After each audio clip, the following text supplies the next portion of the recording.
Hello everyone, good morning. কেমন আছেন সবাই? আশা করি সবাই খুব ভালো আছেন, আর আমরাও ভালো আছি। আমার আরও একটি নতুন ব্লগে আপনাদের সবাইকে স্বাগত জানাই। অনেকদিন পরেই আজকে আবারও ভোর 5:30টায় ঘুম থেকে উঠেছি। আসলে এই কয়দিন ঘুমটা যদিও ভোরবেলায় ভেঙে যাচ্ছিল, তবে ইচ্ছেকৃতই বিছানা থেকে ওঠা হচ্ছিল না। কারণ ওইদিকে তো রাত্রিবেলা দিনের বেলায় কিছু মেডিসিন চলে, সেই মেডিসিনের একটা ঘুমের প্রভাব থাকেই। আর তাছাড়াও ভেবেছিলাম যদি ভোরবেলায় জোর করে উঠি, তারপরে দিনের বেলায় সেরকমভাবে কিন্তু আমার ঘুমোনো খুব একটা হয়ে ওঠে না। তো যে কারণে তখন কিন্তু শরীরটা খারাপ হতে পারে, আর বারে বারে শরীর খারাপ হওয়াটা এটা কিন্তু খুব একটা ভালো বিষয় না। তো তার জন্যেই কিন্তু একটু দেরি করে ঘুম থেকে উঠছিলাম। তবে দেরি করে ঘুম থেকে উঠলেও যে খুব একটা অসুবিধা হচ্ছিল সেটা না। আমি দেরি করে ঘুম থেকে উঠলেও আমার কিন্তু সমস্ত কাজটাই টাইমের মধ্যেই কমপ্লিট হয়ে যায়। গতকালকে সারা রাত থেকেই প্রায় শোনা পড়েছিল, আর ভোরবেলায় ও নিজে থেকেই উঠে পড়লো যে পড়তে যাবে। কারণ ঘুম থেকে যদি ওঠেনি, মানে পড়তে পড়তেই উঠে এসে যদিও আমি জানতাম যে আজকে পড়া রয়েছে, তবে সময়ের অনেকটা আগেই কিন্তু ওর পড়াটা আর কি আছে। তো যে কারণে ওকে বললাম রেডি হয়ে নিতে, আর ততক্ষণে আমি বাসি কাজটা কমপ্লিট করে নেব। আর বাসি কাজ কমপ্লিট হয়ে গেলেই ওকে কিন্তু টিউশন ক্লাসে দিয়ে আসবো, যেরকমটা প্রত্যেক সপ্তাহে করে থাকি। গতকাল রাত্রিবেলাতেও কিছু বাসন ছিল বলতে হাঁড়িটা তো রোজকারই থাকে, আর সাথে ডাস্টবিনের বালতিটা থাকে, আর এক্সট্রা করে প্রেশার কুকারটা ছিল। গতকালকে রাত্রিবেলায় একটু ভাত করতে হয়েছিল, তো তার জন্য আবার প্রেশার কুকারটা জড়ো হয়ে গেছিলো, আর কালকে আর ইচ্ছা করছিল না যে প্রেশার কুকারটা মাজতে। তো যে কারণে সমস্ত বাসনগুলো নিয়ে গিয়ে কলতলায় জল দিয়ে ভিজিয়ে রেখেছি। আর যতক্ষণে আমি কাজগুলো করব ততক্ষণে কিন্তু বাসনগুলো খুব ভালো মতো ভিজে যাবে, আর এর ফলে মাজতেও কিন্তু একটু সুবিধে হবে। রান্নাঘরে ছোট জায়গায় বাসন মাজতে না ভীষণ সমস্যা হয়। এই ধরনের বড় বড় বাসনগুলো, সেগুলো যদি কলতলায় পেতে বসে মাজা হয় তাহলে অনেকটাই ভালো লাগে। তো যে কারণে বেশ কিছু বাসন কিন্তু আমি দিনের মধ্যে কলতলাতে বসেই মেজে থাকি। আর এই কয়দিন আমি কিন্তু একেবারে সকালবেলাতেই ঘরটা মুছে নিচ্ছিলাম। মাঝখানে 2-1 দিন মাও কিন্তু ঘরটা মুছে নিয়েছিল। তো যে কারণে বেলার দিকে আমি ঝাড় দিয়ে রেখে দিয়েছিলাম। আর আজকে সকালবেলায় একেবারে সোনার ঘরের বেডরুমটা সুন্দর করে গুছিয়ে বই খাতাগুলো জায়গায় রেখে একেবারে ঘরগুলো ঝাড় দিয়ে মুছে নিয়েছি। আর এরপরে এই তো এখন উঠোন ঝাড় দেওয়ার পালা। বেশ কিছুদিন টানা গরম পড়ছিল, অস্বস্তি লাগছিল। কালকে রাত্রিবেলায় আধ ঘন্টা মতো হলেও কিন্তু বৃষ্টিটা বেশ জোরে হয়ে একটুখানি বেশ তৃপ্তিদায়ক একটা ওয়েদার হয়েছিল জানেন। তো যে কারণে শুতে কিন্তু খুব একটা কষ্ট হয়নি, আর ঘুমটাও খুব সুন্দর হয়েছিল। আর সকালবেলায় উঠে সমস্যাটা কি হয় জানেন, এই জলে এই যে গাছের পাতাগুলো পড়ে থাকে, তখন এগুলো না ঝাঁটা দিয়ে আর খুব একটা যেতে চায় না, তো তখনই অসুবিধাটা হয়ে যায়। আর এই তো এখন এই গলিটা ঝাড় দিয়ে নিচ্ছি। আসলে আজকে তো বৃহস্পতিবার, আর সকাল সকাল কাজ করে নিতে বেশ ভালো লাগে জানেন। তাই একেবারে প্রথম থেকে শেষ অবধি সমস্ত কাজ গুছিয়ে সাজিয়ে আর একদম ভোর করে উঠে করে নিলাম। এতে করে বেশ মনে একটা আলাদাই শান্তি বিরাজ করে। বৃহস্পতিবার যদি দেখবেন সকাল সকাল ঘুম থেকে উঠে সমস্ত আশি কাজ যদি হয়ে যায়, তারপরে দেখবেন 1 কাপ চা খেতেও খুব একটা খারাপ লাগে না। আর আপনাদের সাথে কথা বলতে বলতে আমি কিন্তু বাসনগুলোও মাঝখানে মেজে নিয়েছি। আর এই দেখুন সমস্ত বাসন আমি এই বারান্দার ধাপিটাতেই কিন্তু উবুর দিয়ে থাকি।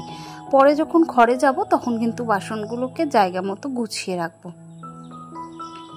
2-1টা জামা কাপড়ও ছিল, সেগুলোকেও এখন কাচা ধোয়া করে নিচ্ছি। জামা কাপড় বলতে ভাইয়ের লুঙ্গিটা আর সোনার 2টো নাইটি, আরও বেশ কিছু ছোটোখাটো জিনিস, সেগুলোকেও এখন ধুয়ে নিচ্ছি। আর গতকালকে বেশ কিছু কাচার ছিল, সেগুলি কালকেই কেচে নিয়েছি, যার ফলে এখনো অবধি সেরকম কাচার কোনো জিনিস হয়নি। আর এখন তো বর্ষাকাল, কারণ কখন বৃষ্টি হবে কখন রোদ উঠবে এর তো কোনো ভরসা নেই। তো যে কারণে আমি খুব বেশি জামা কাপড় জমিয়ে রাখি না। আর এনি চান্স যদি জমেও যায় তাহলে কিন্তু কি করি, কেচে একেবারে কমফোর্ট দিয়ে মেলে দিই।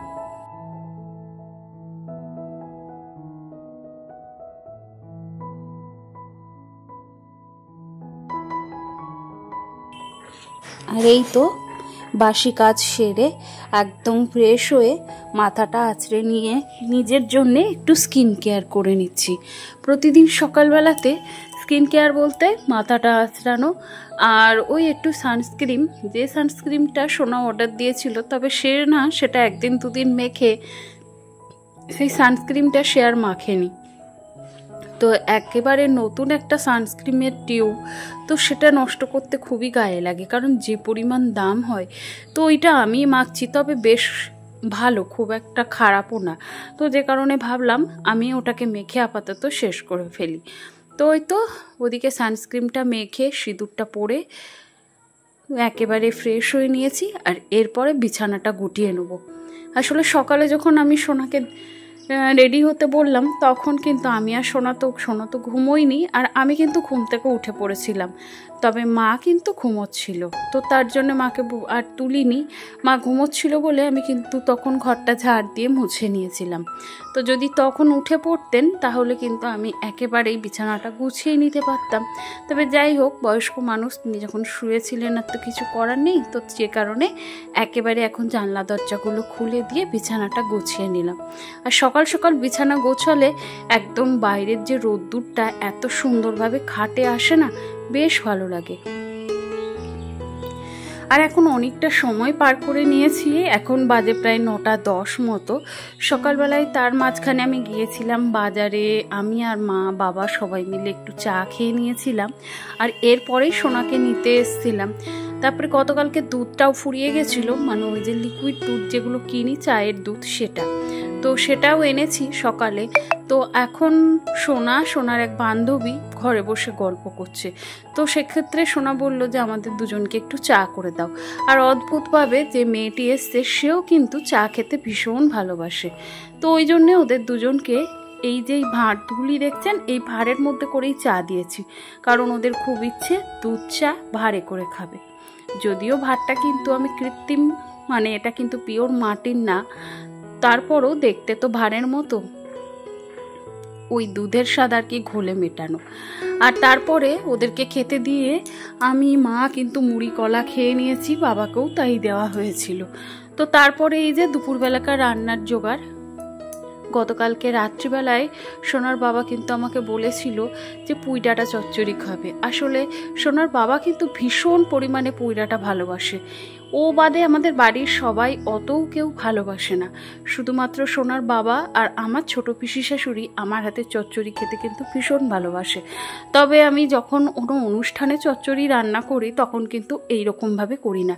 আর এখন যেহেতু অনেকটা দুপুরবেলাকার সময় কিন্তু অনেকটা গড়িয়ে গেছে, আর এদিকে কিন্তু আমার রান্নাটাও একটা সময়ের মধ্যে কমপ্লিট করতে হবে, তাই যেন তেন প্রকারে কিন্তু রান্নাটা করি। তবে রান্নাটা যেন তেন প্রকারে করলেও রান্নাটা খেতে কিন্তু অসম্ভব সুন্দর হয়। বলে সমস্ত সবজিগুলি আমি কুকারে একটা সিটি দিয়ে নিই, তাতে পুরো 50% সেদ্ধ হয় আর 50% কিন্তু থাকে। আর তেলের মধ্যে 5 ফোড়ন, কাঁচা লঙ্কা চিড়ে, নুন হলুদ আর মিষ্টির সাথেই তরকারিটা করি। আপনারা যারা জিরের গুঁড়ো খান তারা জিরের গুঁড়োও দিতে পারেন, তবে আমি দিই না। আর খেতেও কিন্তু অসম্ভব সুন্দর হয়। এতে কিন্তু পেঁয়াজ রসুন দুটোই দেওয়া যায়, তবে আমার শাশুড়ি মা যেহেতু পেঁয়াজ রসুন কোনোটাই খান না, ওই জন্য দিতেও পারি না। আর এরই মাঝখানে বাইরে এসেছে কিন্তু মুষলধারে বৃষ্টিটা যদিও আধ ঘন্টা 1 ঘন্টা হয়ে গেছে, তবুও মাঝখানে বৃষ্টিটা জোরেই হচ্ছিল, এখন আবার ঝিরিঝিরি আকারে হচ্ছে। আর আজকে তো বৃহস্পতিবার, বেশিরভাগ বৃহস্পতিবারেই আমাদের বাড়িতে কিন্তু ডিমটাই রান্না করা হয়, কারণ বৃহস্পতিবার দিনটা আমার শাশুড়ি মা মাছ খান না। আর ওই দিনকে মানে মাছটা খুব একটা আনা হয় না। উনি যেহেতু নিরামিষ খান, তাই বাড়ির সকলের জন্যই ডিমটা করে ফেলি। আর আজকে ডিমের কারি করব। আমার হাজব্যান্ড আর আমার দেওর দুজনাই কিন্তু খাবার নিয়ে যাবে রাত্রিরে, তো যে কারণে একেবারে রাত্রিরে রান্নাটাও করে ফেলছি। যদিও কিন্তু আমার আর সোনার কিন্তু রাত্রিরের ডিম নেই, শুধুমাত্র 2 ভাইয়ের রয়েছে। ডিম আলুটা আমি আলাদা আলাদা করে সেদ্ধ করে নিয়েছিলাম। আর যখন ডিম আলুটা করি তখন তেলের মধ্যে একটু হলুদ দিয়ে ডিমটা আর আলুটা সুন্দর করে ভেজে তুলে নিই। তারপরে ওই তেলে একটু পেঁয়াজ আর টমেটোটা দিয়ে লবণ হলুদ দিয়ে ঢাকা চাপা দিয়ে বেশ 10 মিনিট ধরে ওটাকে ভাজতে বসিয়ে দিই। আর একেবারে লোতে গ্যাসটাকে দিয়েই কিন্তু বসাই। এতে করে পেঁয়াজ আর টমেটোটা খুব সুন্দরভাবে একেবারে ভাজা ভাজা হয়ে নরম হয়ে যাবে। সেই সময় আদা, রসুন, একটু পেঁয়াজ, একটু কসুরি মেথি, জিরে, ধনে, গোটা গরম মশলা একসাথে পেস্ট করে সেই পেস্টটা কিন্তু আমি এর মধ্যে দিয়ে দিই।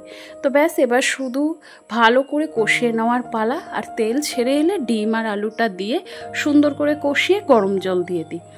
তো এটাকে যদি আপনি কারি খেতে চান তাহলে অল্প একটু জল দেবেন, আর যদি ঝোল খেতে চান তাহলে একটু বেশি দিতে হবে। তো এই প্রসেসেই কিন্তু আমি ডিমের কারিটা করে থাকি। আর আমার এই ডিমের কারিটা আমার বাড়ির অনেকেরই কিন্তু পছন্দের, বিশেষত আমার বড় কাকা শ্বশুর। আমি যখন বিয়ের পর আমার যখন বিবাহবার্ষিক করা হয় তখন কিন্তু আমার বড় কাকা শ্বশুর এসেছিলেন। তো অদ্ভুতভাবে আমি শুনেছিলাম উনি ডিম খান না, তবে সেটা আমি জানতাম না। আমি কিন্তু ডিমের কারি রান্না করেছিলাম বাড়ি শুদ্ধ সকলের জন্যে। তো সকলের রিকোয়েস্টেই করেছিলাম, তবে সেই ডিমের কারিটার টেস্টটা এত সুন্দর হয়েছিল যে আমার বড় কাকা শ্বশুর, যে জীবনে কোনো দিন ডিম খান না, উনিও কিন্তু ডিম খেয়েছিলেন। আর খেয়ে কিন্তু বলেছিলেন খুব সুন্দর তুমি রান্না করেছো। তো সেই কথাটা আমার আজও মনে রয়েছে। আকস্মিকভাবেও কিছু যখন আমরা পরিবারের কাছ থেকে পাই না, যদিও সেই পাওয়াটা ছোট হলেও সেটা কিন্তু আমাদের জীবনে অনেকটা মূল্যবান হয়ে যায়। সামান্য একটা ছোট্ট কথা যেটা আমার সারা জীবনের স্মৃতি হয়ে থাকে। আর আপনাদের সাথে কথা বলতে বলতে অনেকগুলি কাজ করে ফেলেছি। চলুন একটু দেখিয়ে দিই যে কী রান্না করেছি। পুঁইডাঁটা চচ্চড়ি, ডাল, আলু, সোয়াবিন, পেঁপে দিয়ে একটা তরকারি, আর করেছি ডিমের কারি। আর এই ভাতটা গতকালকে, তো হাঁড়ির ওপরে এইভাবে রেখে দিলাম যাতে ভাতটা কিন্তু সুন্দরভাবে গরম হয়ে যায়। আর ওদিকে সোনার বাবাও চলে এসছে বাড়িতে। আসার সময় তার মেয়ের জন্য একটু কেক আর বিস্কিট এনেছিল, তবে সেটা আজকে না, সেটা গতকালকেই এনেছিল। তবে সেগুলোকে না কন্টেনারে রাখা হয়নি। তাই সোনা যখন আজকে সকালবেলায় চায়ের সাথে বিস্কিটটা খেয়েছিল, তো বিস্কিটটা ওইভাবে খোলা অবস্থায় রাখলে পরে দেখা যাবে নরম হয়ে যাবে, পিঁপড়ে হয়ে যাবে। তো সেইগুলিকে জায়গা মতো রেখে একেবারে ফ্রিজে রেখে দিলাম। তাতে করে জিনিসটাও ভালো থাকবে, পিঁপড়েও ধরবে না। আর টেবিল কভারটা অনেক দিন ধরেই কাঁচা ধোয়া ছিল, তবে পরানো হয়েছিল না। তো যাই হোক, আজকের ভিডিওটি আপনাদের কেমন লাগলো অবশ্যই কিন্তু একটি কমেন্টের মাধ্যমে জানাতে ভুলবেন না। যদি কোথাও ভালো লেগে গিয়ে থাকে প্লিজ লাইক করে দেবেন, আর আপনি যদি চান চ্যানেলটিকে হাইপও করে রাখতে পারেন। তাহলে চলুন আজকের মতো ভিডিওটি এখানে শেষ করছি। সবাই খুব ভালো থাকবেন, সুস্থ থাকবেন।